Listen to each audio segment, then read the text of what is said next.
This video is brought to you by... What's up, kings and queens? It's your girl, Charlotte Moore. As always, we give thanks for another day, you dig? So as the CEO and founder of Motivational More, we take pride in working with incredible creative entrepreneurs. And today, we are shooting a campaign for cool green clothing founded by the one and only AC Green. So the vibrational energy of this line is all about street vibes, a growth mindset, hustle. So today, we are highlighting this, guys, the Baltimore Cool Green Snapback. How cute is this? Look at this. So we're going to have so much fun on the shoot. And I'm telling you, follow cool green clothing. It's so important for us to support our entrepreneurs. There's so much talent in Baltimore. And as a creative entrepreneur myself, I know how hard it is. And I love to see just people going out there and going for their dreams. So let's get it. Bless up. What is going on, YouTube fam? It's your boy Tony 2 Times, and we back with another episode of the Baltimore Way, man. Before I start, be sure to tap that like button. Definitely watch this video to the end to hear the full story and all the details in the case. For all my day one subscribers, welcome back. Thanks for tuning in. For everybody new to the channel, welcome. Be sure to subscribe. Hit that notification bell so you can be notified every time we drop a new video. Let's get right into the story. Home invasions. Most people equal this to a robbery or somebody looking for a person or something. That's a dangerous game, to run up in a place where a person lays their head, but some choose to take that risk, not knowing the outcome. Quick little story. I remember having a neighbor I was cool with when I was younger, like 15 or 16. He really was never home. He ducked his baby mother and son out in Rosedale, Fontana Village, where I was living at with my great-grandmother. But he did his thing and hustled and got into other things over West Baltimore. Me and Yo was tight. He would put me up on game, might even throw me some grass to smoke or something else to trap. He always had company. So when one night, probably in like 2003, two dudes knocked on the door of my grandmother's house, I was thinking they must be for Yo next door. But I wasn't thinking too much of it because it was late night. They asked if Yo lived there. I said no, thinking it was just his peoples. Somebody in my house stated, nah, he lived next door. Nothing happened right then, but I remember waking up and police being everywhere. His baby mother crying, and the two men came out there to hit Yo, but he was able to get away with only being shot, I believe twice. I remember thinking that's crazy, but what if they would have ran up in here with my peoples in the wrong house and started shooting, thinking that's where he lived at? Me and him was cool all the way up until he moved. We even used to talk and laugh about the situation. But on this episode of the Baltimore Way, we will be discussing the case from 2014 of a home invasion that left 3 people shot and 1 young lady gone. According to sources, on March 25th, 2014, in the 3800 block of 8th Street in Brooklyn, South Baltimore, at a home owned by a lady named Miss Sherry. It was a few people there. Then about 10 o'clock p.m., allegedly, 3 men came by. Miss Sherry didn't think anything about it because she knew one of the men, a 27-year-old named Laser Womack.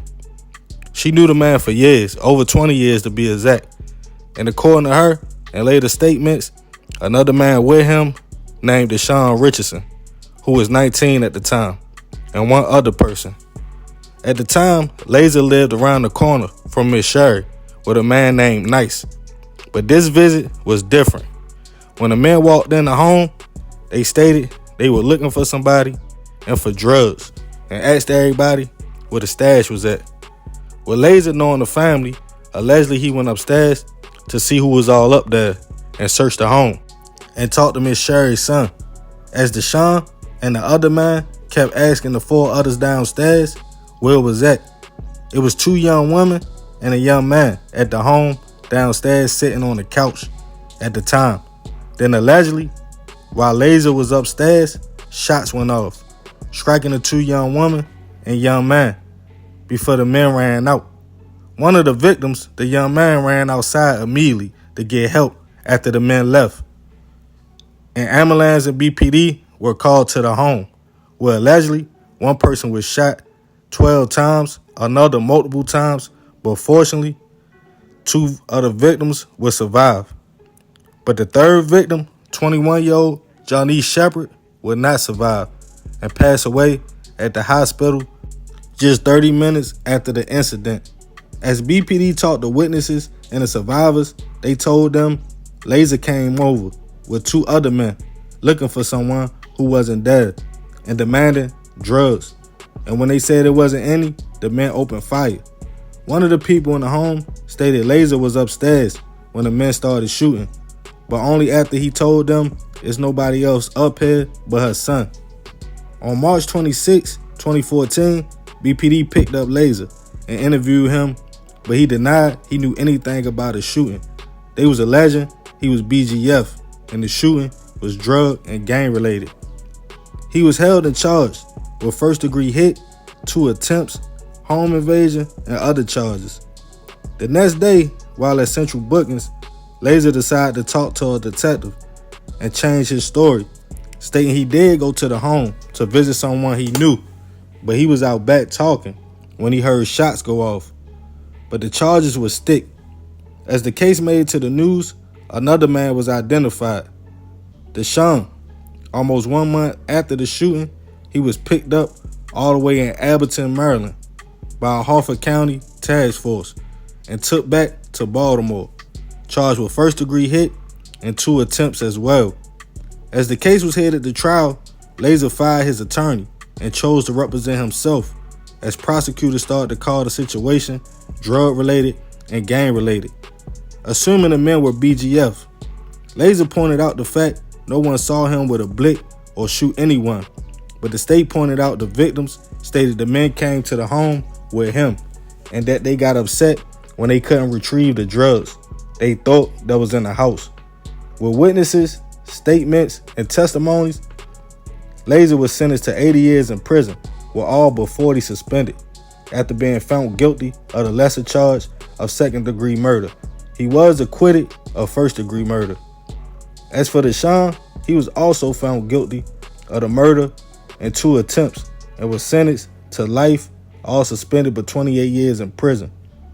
Laser has been putting in appeals since his sentence, claiming the state got it all wrong. But as of now, the sentence has been the same. He went in for an appeal, I think even in 2021. And from my knowledge, they offered him 30 years instead of the time he got, but he denied it. Rest in peace to Johnnice. I send my prayers and deepest condolences to her family. More of this story, even if it was something in the house, which allegedly it wasn't, to open fire on everybody is wild and definitely not worth it. A young lady lost her life and 2 others had to witness that and deal with their own trauma after being shot. It probably is a lot deeper than we will ever know.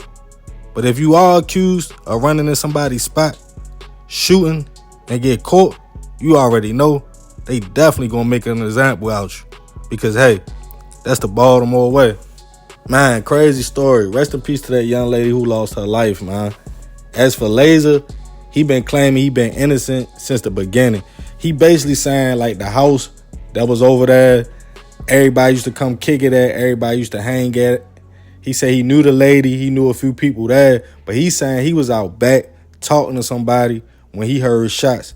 He's saying he ain't come with the other people that's alleged shooters. You see what I'm saying? He basically saying he was there for a whole nother situation. Even one of the people in there said they never seen him with a blick. They said he was upstairs when the men started shooting. So he's saying that's grounds for appeal. Now, when I looked it up, they offered him like 30 years on appeal.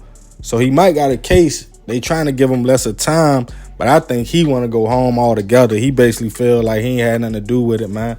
I don't know, crazy situation, you know. Everybody said in the story that it was a third person, but I mean, I don't know nothing about that. I ain't see nothing about that, so you know, that is what it is. But yeah, let me know what y'all think about this one in the comments below, man.